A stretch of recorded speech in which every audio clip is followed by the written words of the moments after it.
না না, আজকে কোনো গানের ভিডিও নিয়ে আসিনি। আজ একটা নতুন কাজ নিয়ে এসেছি।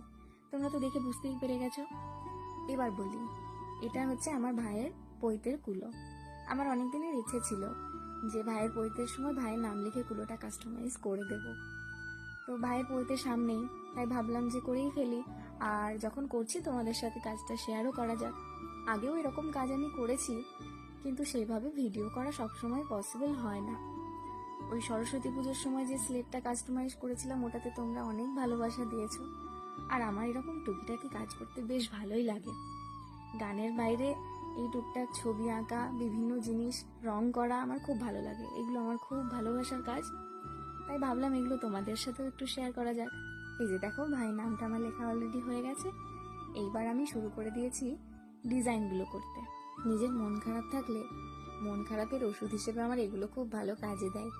একটু মন খারাপ হলে বা কিচ্ছু যখন ভালো লাগে না, তখন এইগুলো নিয়ে বসে পড়ি। হয় গান করি, আর নইলে এরকম ছবি আঁকা, দুটোই আমার খুব পছন্দের। আর এখন তো ইনস্টাগ্রাম, ফেসবুক, চারিদিকে এই বিয়ের সিজন বলো আর যাই বলো, কুলো, গাছকৌটো, পিঁড়ি, এই সমস্ত অনেক ভাইরাল হয়েছে। তাই আমিও ভাবলাম যে এরকম একটা কিছু করা যাক। আমার ইচ্ছে ছিল, কিন্তু সেরকম ভাবে সুযোগ হয়ে ওঠেনি। সামনে যখন ভাইয়ের পৈতের অকেশনটা পেয়ে গেলাম, তো আর কি করে হাতছাড়া করি বলো। তাই আর কি, কোমর বেঁধে বসে পড়েছি কুলো রাঙাতে। আর তোমরা দেখতেই পাচ্ছ আমার অনেকটা কাজ কমপ্লিট হয়ে গেছে।